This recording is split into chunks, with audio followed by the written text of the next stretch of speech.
जय गुरु जी। संगत जी सभी को जय गुरु जी। शुक्राना गुरु जी महाराज का अनंतम अनंतम शुक्राना। संगत जी चैनल पे पहली बार आए हो, चैनल पे सत्संग अच्छे लगते हैं, चैनल पे आप अपने सत्संग भेजते हैं और आत्मकथा, शिव पुराण और जल्दी ही दिव्य आभा सुनने के लिए आप चैनल को सब्सक्राइब कर लें ताकि आपके पास नोटिफिकेशन आ जाए, आप सत्संग सुन पाएँ। आप दिव्य आभा बुक जो गुरु जी की ब्लेस करे हुए सत्संग हैं और गुरु जी ने अपने सामने बिठा के वो सत्संग लिखवाए थे, वो जल्द ही 9 बजे वाली वीडियो में डालने वाले हैं। हम देखो 5-6 दिन का टाइम और लगेगा शायद। तो जिनको ये सब चीज़ें सुननी है, जिनको सत्संग अच्छे लगते हैं, वो चैनल को सब्सक्राइब ज़रूर कर लो। ज्वाइन नहीं करना है, कुछ नहीं करना है, कोई मेंबरशिप नहीं लेनी है, ये फालतू चीज़ें ना करें क्योंकि उसमें आपके पैसे लगते हैं, सब्सक्राइब में आपके पैसे नहीं लगते हैं। जय गुरु जी। संगत जी आज मन है कि आज ना कि बहुत सारी चीज़ें जो मैं शेयर करना चाहती हूँ आप लोगों से। सत्संग भी है उसमें, गुरु की महिमा भी है उसमें, मेरी जर्नी भी है उसमें। और कहते ना एक बार क्या था संगत जी, गुरु नानक जी और उनके जो 2 साथ में रहते थे वो दोनों मर्दाना जी और एक और, वो दोनों उनके साथ थे और वो समुद्र के ऊपर चल रहे थे।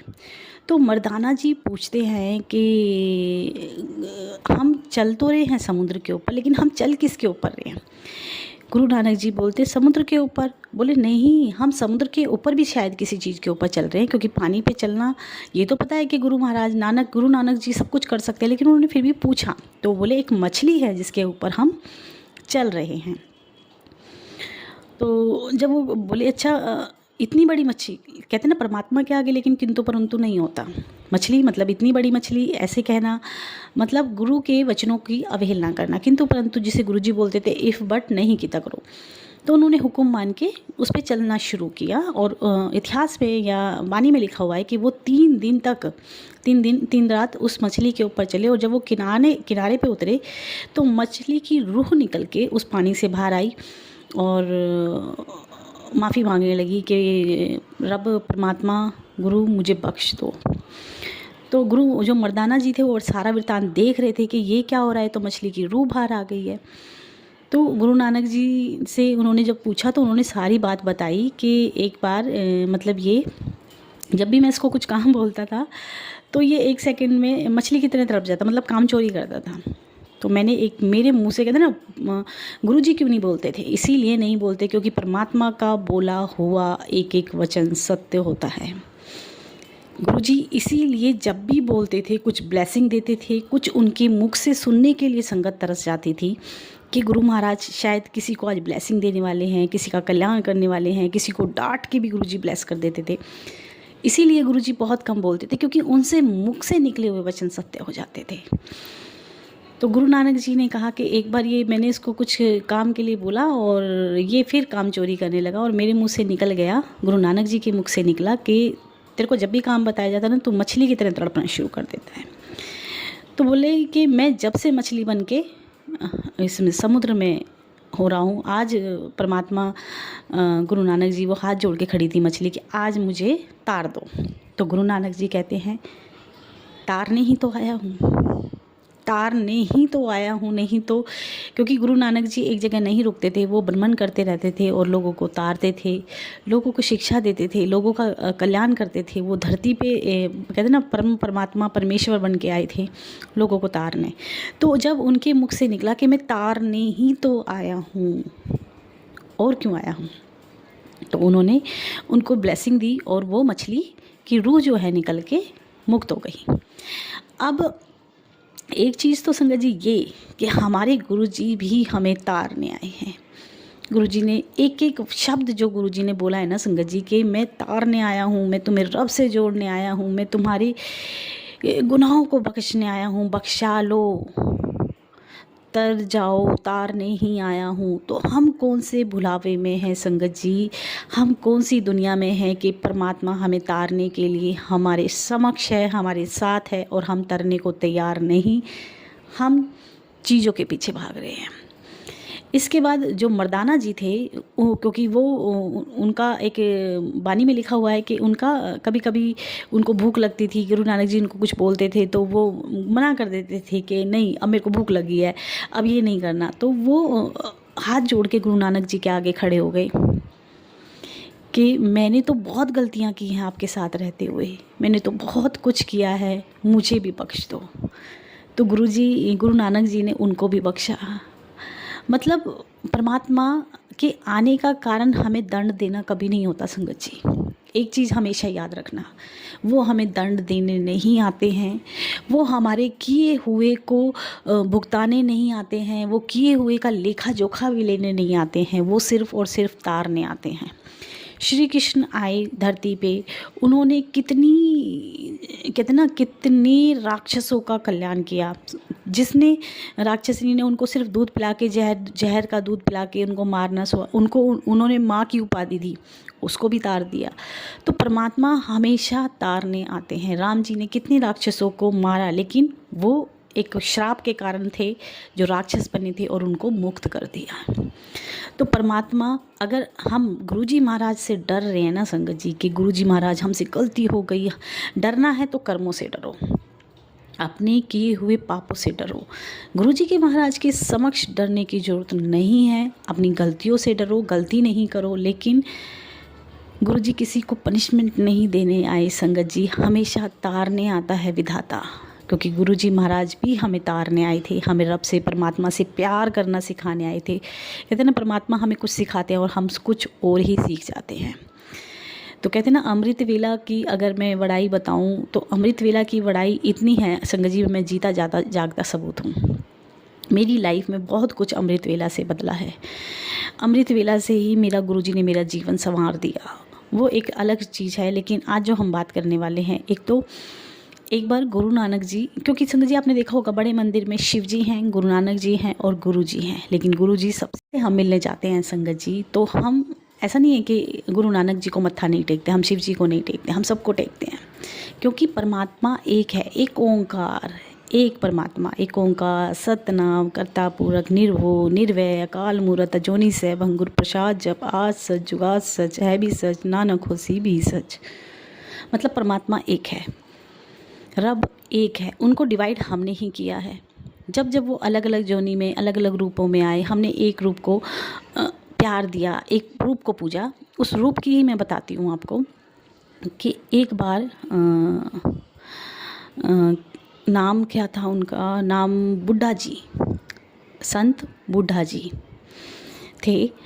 और वो गुरु नानक जी के आगे एक प्याला दूध का लेके खड़े थे, सर झुकाए कि महाराज पी लो। गुरु नानक जी बोले, आज नहीं, जब हम तेरे को तारेंगे, तेरा उद्धार करना होगा, हम छठे जामे में आके तुझे तारने आएंगे, तब हम तेरा दूध पिएंगे। इफ़ नहीं कहा, बट नहीं कहा, किंतु नहीं परंतु कुछ नहीं कहा। बुड्ढा जी ने सर झुका के जो हुक्म सत्य वचन बोल के, और उन्होंने उस चीज़ को एक्सेप्ट किया और बैठ गए समाधि में। याद करते रहे, कितने साल बीते, इतने साल बीते कि गुरु नानक जी ने बोला था। और गुरु कौन से छठे रूप में वो आए और आके, मतलब जो बुड्ढा जी थे उनकी आँखों की पलकें की जो ऊपर की वो होती ना संगत जी, वो भी लटक के फेस तक आ गई थी। मतलब इतने युगों तक उन्होंने, इतने सालों तक उन्होंने उनका इंतज़ार किया कि आएंगे बोला है, क्योंकि गुरु नानक जी ने, तो वो आएंगे और एक दिन दूध ज़रूर पिएंगे। तो और वो आए। एक दिन जब वो बैठे हुए थे तो घोड़े पे सवार होके छठे गुरु आए और उतर के बोले कि बुढ़ा देख आंखें खोल के, जिसे तूने, जो वचन के लिए तू आज तक बैठा हुआ है, जिनसे मिलने के लिए, जिनको दूध पिलाने के लिए, वो तेरे सामने खड़ा है। तो उन्होंने आंखें खोली, प्रणाम किया, मस्तक टेका। अब सिचुएशन क्या थी कि गुरु दूध पीने के लिए मांग रहे हैं और बुड्ढा जी कह रहे हैं कि प्यार सिर्फ एक से होता है, दो से नहीं, तीन से नहीं। जिस रूप में आपने मुझे वचन दिए थे कि मैं दूध का प्याला पीने आऊँगा, मुझे उसी रूप में आप दर्शन दो और उसी रूप में आप दूध ग्रहण करो। तो छठे गुरु ने गुरु नानक जी का रूप धारण किया, क्योंकि सब परमात्मा एक हैं संगत जी, सब एक हैं। और फिर उन्होंने वो दूध पिया और उन्होंने, बुद्धा जी ने प्राण त्याग दिए, क्योंकि वो इसी चीज़ के लिए जीवित थे। तो कहते हैं ना, प्रेम सिर्फ एक से होता है, जुगत सिर्फ एक से होती है, लेकिन परमात्मा सब जितने भी हैं ना संगत जी, सब एक हैं, एक ओंकार है, लेकिन रूप हैं। जैसे एक रूप से किसी एक से हमारी जुगत जुड़ जाती है, तो कहते हैं ना, एक किसी एक के होके रहो, हमेशा एक के बन के रहो, एक के जोगी, एक के प्रेमी, एक के कहते हैं ना दास, सब कुछ एक के, उसी को आप याद करो, उसी को सिमरो, सब जगह मत्था टेको। गुरुजी ने हमें यही सिखाया है। तो कहते ना, इतनी बड़ी बड़ी चीज़ें परमात्मा हमें सिखाते हैं, लेकिन कहते ना, जितनी जितनी बुद्धि उतना ही हम ज्ञान बटोर पाते हैं, वो भी क्षमता हमारे परमात्मा हमें देते हैं, वो भी हमें अक्ल नहीं है संगत जी। तो बहुत सारी संगत कहती है कि आंटी हम अमृत वेला करते थे, अब नहीं कर रहे हैं, अब अमृत वेला सबकी हो रही है, अब हम कर रहे थे, अब नहीं हो रही है। तो संगत जी, जिस चीज़ का समय होता है ना, वो गुरुजी निर्धारित करते हैं, जिसको अमृत वेला जब करानी होती है, कब नहीं करानी होती है। एक बार पुरानी संगत, एक अंकल थे संगत जी, वो आके गुरुजी के पास, जैसे सब कोई नहीं था, खाली थे, गुरुजी बैठे थे, उन्होंने क्या किया, उनके चरण दबाने लगे। तो गुरुजी ने उनको डांट के बोला, जा उठे बैठ जा, छड़ मेरे पर। अब उनको थोड़ा सा फील हुआ कि अच्छा, गुरुजी तो यानी बड़े बड़े लोगों से पैर दबाते हैं, मुझसे नहीं दबा रहे हैं। अब गुरुजी तो गुरुजी ने उनके मन की भाप लिया उनको। अगले दिन ऐसा ही सेम दृश्य फिर हुआ कि अंकल बैठे, एक आंटी आई और गुरुजी के पैर दबाने लगी। जब पैर दबाने लगी तो गुरुजी ने उनको भी बोल दिया, छड़ दे, जा, तेनू ना सेवा दी लोड़ नहीं है, जा उठे बैठ। तो फिर गुरुजी ने उस चीज़ को बताया कि जिसको सेवा की ज़रूरत नहीं है, मतलब जिसका भांडा खराब नहीं है, उसको गुरुजी पैर भी नहीं दबाने देते थे। जिसको लोड ही नहीं है, जिसके कर्मों का खाता पहले से ही क्लियर है, उसको लोड ही नहीं है। गुरुजी बोले तो जरूरत ही नहीं है सेवा करन दी, तो जरूरत ही नहीं है अमृत वेला करन दी, तो तुसी क्यों करवाते उससे हैं जिसको ज़रूरत होती है। मैं दुख में थी, तकलीफ़ में थी, गुरुजी ने बहुत अमृत वेला कराई संगत जी, मुझे बहुत निकाला, बहुत संभाला। अभी कुछ और चला रखा है, कभी कुछ और कराने लगते हैं। तो ऐसा नहीं है कि सेवा नहीं करा रहे हैं तो गुरुजी हमें प्यार नहीं करते हैं, दर्शन नहीं दे रहे हैं तो गुरुजी प्यार नहीं करते हैं, अमृत हमारे घर में शहद वर्षा नहीं हो रही तो गुरुजी हमें प्यार नहीं करते हैं। लेकिन हमें ज़रूरत नहीं है गुरुजी की नज़रों में, ये चीज़ गुरुजी जानते हैं कि कब हमें क्या देना है। उस चीज़ की हमें ज़रूरत नहीं है, आवश्यकता नहीं है। अगर सपोज़ करो कि हमारा पेट भरा हुआ है और परमात्मा कहे नहीं, मैं तो भोजन देने ही आया हूँ, मैं तो खिला के ही जाऊँगा, तो परमात्मा को भी पता है कि इस वक्त किस चीज़ की, अगर पेट खाली है तो परमात्मा हमें भोजन खिलाएंगे, नहीं होगा तो वही खाना हमारा पेट भी ख़राब कर देगा, ये भी परमात्मा जानते हैं। तो कभी कभी चीज़ों की लोड नहीं होती तो गुरुजी हमें सेवा नहीं बख्शते, हमें दर्शन नहीं देते, बहुत सारी चीज़ें हैं। एक आंटी नहीं, कई सारी आंटियाँ बार बार मेरे से बोल रही कि आंटी अपना शिव पुराण का सत्संग शेयर करो, प्लीज़ सत्संग शेयर करो। तो संगत जी, मेरी लाइफ का पहला ही सत्संग आप मान के चलो जो सबसे बड़ा था, शिव पुराण का सत्संग। तो मेरी सिचुएशन वाकई बहुत ख़राब थी, मेरी लाइफ में बहुत उथल पुथल थी, मेरे घर में बहुत नेगेटिविटी थी, मेरे जीवन में एक ऐसी परेशानी थी, एक ऐसी पितृदोष था जो सब कुछ कराने के बाद भी नहीं जा रहा था संगत जी। और मुझे उसका रास्ता ना संगत जी कहीं से कहीं तक नज़र नहीं आ रहा था, क्योंकि मैं उस चीज़ में सब कुछ कर चुकी थी, कहते ना आदि से लेके अंत तक।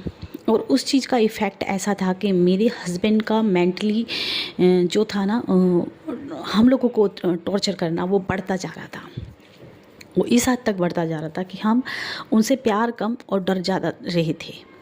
वो चीज़ उनके ऊपर अटैक करती थी, उनको परेशान करती थी, और वो हम लोगों को परेशान करते थे। उनका घर में घुसते बिहेवियर ख़राब हो जाता था, चीज़ें तोड़ना, अजीब तरीके से करना।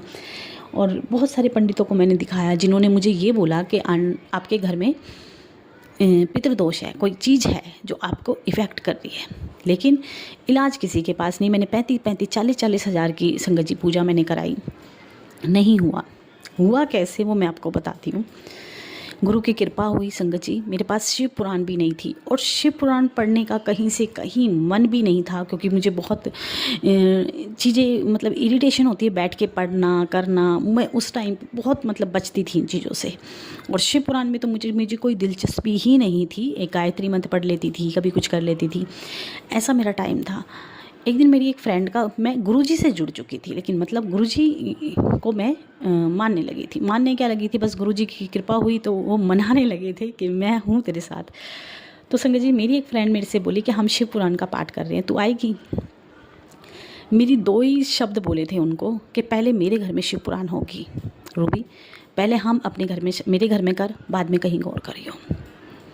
अब वो गुरुजी की ऐसी संगत है कि उसने तुरंत हाँ बोल दिया कि चल ठीक है, गुरुजी की आज्ञा है, हम तेरे घर में करते हैं। हमने शुरू की संगत जी, हम 8 या 9 लेडीज़ बैठते थे हम शिव पुराण करने के लिए। मैं काफ़ी टाइम से इस घर में रह रही हूँ संगत जी, जो हमारा घर है। मेरे को कभी कोई चीज़ दिखाई नहीं दी, मुझे कभी किसी ने परेशान नहीं किया, मैं कभी सोते हुए नहीं डरी, बस मेरे हस्बैंड को वो इफ़ेक्ट करती थी। अब खुदा न खास्ता ऐसा हुआ था कि जब हम शिव पुराण पढ़ रहे थे तो मेरे हस्बैंड बाहर गए हुए थे 15-20 दिन के लिए, यहाँ नहीं थे। अब जब हमने शिव पुराण, मतलब गुरुजी ने ना हर चीज़ तय की हुई थी मेरी ज़िंदगी में कि अब ये होना है, अब ये होना है, अब ऐसे होना है। तो संगत जी, मैंने शिव पुराण जब हमने शुरू की तो ऐसा हुआ कि होते होते होते होते हमने 7 दिन की रखी थी शायद, होने लगी। तो जो जो लोग आ रहे थे वो बीमार हो रहे थे, वो आने बंद हो गए। मेरी एक फ्रेंड थी, उनके घर में तो इतना कलेश हो गया ना संगत जी, इतना कलेश हो गया कि उनके घर में तो बहुत ज़्यादा, उन्होंने भी मेरे को मना कर दिया कि सोनू हम भी नहीं आएंगे। मैंने जैसी गुरुजी की मर्जी। अब लास्ट दिन था संगत जी, और आप ये देख लो कि जब जब मेरे घर में कोई शुभ काम होता था, मेरे घर में हंगामा होता था। मतलब वो चीज़ मेरे घर में सुख शांति, कोई अच्छा प्रोग्राम, कोई अच्छा फंक्शन कभी नहीं होने देती थी। ये मेरी आजमाई हुई चीज़ थी 25 सालों में। मेरे घर में कभी कोई शुभ काम नहीं होता था बिना कलेश के, बिना तोड़ फोड़ के, बिना प्रॉब्लम के, बिना मतलब ऐसी कोई चीज़ ही नहीं थी जो हम सुबह करें और शाम तक हम ना रोएं। तो ऐसा कभी होता तो नहीं था। तो फर्स्ट टाइम ऐसा हमारे घर में एक शिव पुराण रखा था हमने, लेकिन वो भी इफ़ेक्ट कर रहा था लोगों को, जो हमारे घर में आते थे, सुनती थी संगत, वो नहीं सुन पाती थी संगत जी। मतलब धीरे धीरे सब हट गए। अब लास्ट वाला दिन था, क्योंकि हमने शायद 7 दिन की वो रखी थी, तो मैंने अपनी फ्रेंड को बोला कि रूबी, मैं एक बार पढ़ लेती हूँ, थोड़े से एक्स्ट्रा पेजेस हैं, 1 घंटे में नहीं होगी और आज हमें समापन करना है। उसने, मेरी और उसकी कुछ बात हुई थी, तो उसने बोला ठीक है। अब जब मैंने पढ़ना शुरू किया, क्योंकि वो लास्ट और फाइनल दिन था, चीज़ें बीच बीच में बहुत हो रही थी, इरिटेशन हो रही थी, लड़ाइयाँ हो रही थी, कलेश हो रहा था, मन घबरा रहा था, लेकिन शिव पुराण फिर भी गुरुजी महाराज की कृपा से हम लोग कर रहे थे। लास्ट में लास्ट ही दिन था संगत जी। तो उस दिन क्या हुआ संगत जी, मैं पढ़ते पढ़ते मेरा मन ऐसे करे जैसे कि मैं इसको शिव पुराण को फाड़ दूँ। तो क्यों कर रही है, क्यों पढ़ रही है इस शिव पुराण को, क्या मतलब बनता है? और मेरे को अंदर से इतना गुस्सा आ रहा था कि मैं उसको फाड़ने को तैयार। फिर मेरा मन इतना बेचैन हो गया, मैंने उस शिव पुराण को बंद कर दिया डर के मारे। मैंने अपनी फ्रेंड को फ़ोन किया और मैंने कहा, रूबी पता नहीं आज क्या हो रहा है, ऐसा मन कर रहा है कि मैं सब कुछ तोड़ फोड़ दूँ घर में, या इस शिव पुराण को बाहर फेंक दूँ, कुछ ऐसा हो रहा है, मेरा मन नहीं कर रहा है इसको पढ़ने का। बोली वो ऐसा हो जाता है कई बार, तू ना ऐसे कर कि मैं आ जाऊँगी जब हम पढ़ेंगे, तू आराम कर। संगत जी, मेरी फ्रेंड आती है और पढ़ती मैं ही थी, क्योंकि मेरी हिंदी बहुत स्पीड वाली है और हमें लास्ट टाइम पे पूरी करनी थी। तो उसने मेरे को, मतलब हमेशा मोस्टली मैं कहती थी कि जहाँ खींचने वाला टाइम है कि हमें जल्दी करनी है, मैं पढ़ती हूँ। उस दिन वो आई और मैंने उससे बोला, मैंने कि रूबी तू पढ़, मेरा मन नहीं है पढ़ने का। बेटा नहीं था आंटी घर पे, बच्चे कोई भी नहीं था, हस्बैंड नहीं थे, बेटी मामा के गई थी और बेटा कॉलेज गया था। कॉलेज नहीं गया था, किसी फ्रेंड के पास गया था। मेरे पास सिर्फ मेरा भतीजा था जो आया हुआ था 8 साल का। तो आंटी जब वो पढ़ने लगी ना, रूबी आंटी, 5 या 6 मिनट, मुझे नहीं पता, मैं फिर बता रही हूँ, मुझे क्या हुआ था, कुछ हुआ था, मुझे कुछ नहीं पता। ये सारी चीज़ें मुझे मेरे बच्चों ने, मतलब मेरे बेटे ने या मेरे भतीजे ने या मुझे रूबी आंटी ने मुझे बताया कि सोनू तो ऐसे ऐसे कर रही थी। मैं फिर यही बोलूँगी संगत जी, मुझे कभी कोई चीज़ नहीं दिखाई देती थी, नहीं मुझे कभी कुछ नहीं हुआ, मैं बिल्कुल सही सलामत हूँ महाराज की कृपा से। और मेरे को कभी कोई चीज़ें डराती भी नहीं थी, मैं ये बोलूँ कि मैं पहले से डरती थी या कुछ था, कुछ भी नहीं। वो पहला दिन और आखिरी दिन था मेरी ज़िंदगी का शिव पुराण पढ़ते समय। तो मेरी जो फ्रेंड है वो ये कहती है कि मैंने कुछ मिनटों पहले ही मुझे गुरुजी ने दिमाग में थॉट डाल दी थी कि ये शिव पुराण को उठा के फेंकेगी। और मैंने वो किताब अच्छे से पकड़ रखी थी और मैं तेरा फेस देख रही थी जो चेंज हो रहा था, या आंखें लाल हो रही थी, तेरे एक्सप्रेशन चेंज हो रहे थे। और बोली जैसे ही मेरे मन में एकदम आया कि अब ये उठा के फेंकेगी, तुरंत तूने हाथ मारा शिव पुराण पे कि इसको हटा और दफ़ा हो यहाँ से। भतीजा बाहर फ़ोन चला रहा था। आंटी इतनी डर गई, कहते ना संगत में वाकई ही इतना प्यार होता है ना संगत जी। कोई और होता ना मुझे छोड़ के भाग जाता, उस टाइम पे कोई नहीं था घर में, भतीजा था 8 साल का, वो छोड़ के चला जाता। कोई भी होता ना तो डर के भाग जाता। वो हिली भी नहीं आंटी, बैठी रही मेरे पास। उन्होंने क्या किया, जल प्रसाद लिया और मेरे मुंह पे मारा। मैं कुछ मिनटों के लिए, कुछ सेकंडों के लिए शांत हो गई। बोले अब तो ठीक है? मैंने हाँ मैं ठीक हूँ, और तू पढ़। तो मैं पढ़ने लगी। अब मैं गुरुजी की तरफ देखने लगी और मैं एकदम चिल्ला के बोली हूँ कि ये जो चैचे पैपे तुमने लगा रखी है ना इतने दिन से, इससे मुझे दिक्कत हो रही है। ये क्या तुमने ड्रामा लगा रखा है, मेरा घर में रहना भारी कर रखा है तुमने, इसको उठाओ और दफ़ा हो जाओ। ये मैंने उनको बोला। अब वो डर गई। अब शिव पुराण रोक दी उन्होंने। अब उन्होंने मेरे से बोला कि तू गुरुजी की तरफ देख। बोले एक चीज़ थी कि तू गुरुजी की तरफ देख के शांत हो जाती थी, जल प्रसाद पीने के बाद शांत हो जाती थी, तूने बस हमें उठा के पटका नहीं, इतनी गरीमत रही। बाकी बोले हम तेरे से डर रहे थे। अब उन्होंने मेरे भतीजे को बुलाया जल्दी से कि भैया को फ़ोन कर। इतनी देर में बोले बीच बीच में वो शिव पुराण पढ़ना शुरू कर दी कि चुपचाप बैठ के सुन, और मैं सुनने लग जाती। फिर वो उठा के फिर जल प्रसाद मुझे दे देती कि ले पी इसको, मैं पी लेती थी। फिर थोड़ी देर बाद फिर मैं कहती थी कि गुरुजी को स्वरूप को, संगत जी जिस स्वरूप को मैं ना अपनी जान से भी ज़्यादा प्यार करती हूँ, अगर कोई गलती से उसको हल्का सा भी टच कर देना संगत जी, स्वरूप को, गुरुजी को, मतलब बच्चों से भी मैं बोल देती हूँ कि धीरे से उठा के जब स्वरूप की सफाई, मतलब सफाई करा करो मंदिर की, ऐसे नहीं कि बहुत तेज़ी से। उस स्वरूप के लिए मैंने बोला कि इसको उठा के बाहर फेंक, इनको ये बैठा है ना, ये जब से बैठा है, मतलब बहुत गंदी लैंग्वेज। फिर वो मुझे डांटे, मतलब वो कुछ करते करते आधा घंटा बीता। आंटी शिव पुराण पढ़ रही हैं, यही रूटीन चल रहा था। मेरा बेटा आया और वो बोली कि तू इसको ऐसे कर, साइड में सोफ़ा था कि मैं शिव पुराण पढ़ती हूँ, तू इसको यहाँ बिठा के पकड़ के बैठ जा। अब मैं क्या बोल रही हूँ संगत जी, जो घर की चीज़ें मुझे नहीं पता, मैंने कभी देखी नहीं है, कभी सुनी नहीं है, कौन है क्या है, मैं सब कुछ बोल रही हूँ। मेरे फेस के एक्सप्रेशन बदल गए हैं, मेरी चीज़ें, हरकतें बदल गई हैं, मेरे बैठने का तरीका बदल गया है, मतलब सब कुछ। और मेरा बेटा मुझे पकड़ के बैठा है। जैसे तैसे उन आंटी ने चीज़ें करते करते, संभालते संभालते, और आंटी नहीं संगत जी, वो गुरुजी महाराज थे, उनको उस दिन शिव पुराण पूरी करनी थी और वो पूरी हुई गुरुजी की मेहर से। और जैसे ही शिव पुराण पूरी हुई, मुझे मेरे बेटे ने पीछे सोफ़े पे, जैसे कि मेरी आंखें बंद हो रही थी और मैं लेटी और मैं सो गई। 10 मिनट बाद मैं उठती हूँ संगत जी, आप कहोगे ये कोई पिक्चर का सीन चल रहा है, क्योंकि जिस हिसाब से वो मुझे बता रहे थे मुझे भी ऐसा ही लग रहा था। मैं हंसती थी इन बातों पे कि वाकई ये तो मैंने कि कोई पिक्चर का सीन बता रहे हो तुम लोग। तो बोली ये चीज़ें तू बता रही थी, इन चीज़ों को तो तूने कभी शायद सुना भी नहीं होगा। बेटा बोला मम्मी ऐसे ऐसे वर्ड आप बता रहे थे, ऐसी कौन सा बीड़ी का बंडल आप मांग रहे थे कि बोले कभी उन वीडियो का नाम नहीं सुना हमने, आप वो बता रहे हो, आप वो बोल रहे हो, बहुत सारी चीज़ें। फिर मुझे मंदिर ले जाया गया, मुझे मंदिर में एक कलावा बंधवाया उन आंटी ने। और वो दिन तो आज का दिन संगत जी, मेरे जीवन ना मेरे गुरु महाराज ने बदल दिया, शिव पुराण सुना के, पढ़वा के मेरे घर में। और आज भी मैं शिव पुराण पढ़ती हूँ, मैं सबको भी सुनाती हूँ, गुरुजी महाराज का हुक्म है।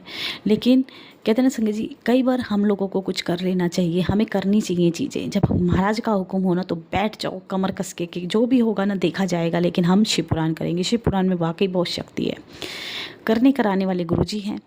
लेकिन कई बार हमें उस रास्ते पे चलना होता है, करनी होती हैं चीज़ें। गुरुजी महाराज अक्सर बोला करते शिव पुराण पढ़ा करो। अगर 10 लोग हैं ना तो 10 में से 4 को गुरुजी शिव पुराण पढ़ने के लिए बोल देते थे, 5 मतलब 4 में से 2 को जपजी साहब का पाठ, 2 को सुखमनी साहब का पाठ, बाकी संगत को, मोस्टली संगत को गुरुजी शिव पुराण पढ़ने के लिए बोलते थे। तो ये मेरा एक छोटा सा सत्संग है। लेकिन उसके बाद संगत जी ना मेरे घर हस्बैंड को कभी कोई दिक्कत हुई ना, उनका मतलब उनका बिहेवियर चेंज हो गया इसके बाद। उसके बाद मैंने कभी किसी पंडित को नहीं बुलाया, मैंने घर नहीं दिखाया, मैंने कुछ नहीं किया। बस आज मेरे गुरुजी महाराज मेरे मंदिर में हैं, मेरे घर में हैं, मेरे मन में हैं, और हम लोग बहुत सुकून की ज़िंदगी जी रहे हैं। सब चीज़ें मेरे गुरु महाराज ने बदल दी, मेरा जीवन बदल दिया, मुझे बदल दिया, मेरे बच्चों को बदल दिया, क्योंकि अब सब कुछ उनका है। कहते ना तेरा ही तेरा, मेरा कुछ नहीं है। तो आंटी अगर सत्संग अच्छा लगा हो तो और कोई कुछ पूछना चाहता है तो पूछ सकता है, लेकिन बस प्लीज़ कॉल नहीं करें, सत्संग को पूरा सुना करो। सत्संग में पता नहीं अंकल संगत जी कितनी कितनी ब्लेसिंग होती हैं गुरु जी को, उनको समेट लो, उनको बटोर लो। जय गुरु जी, शुक्राना गुरु जी।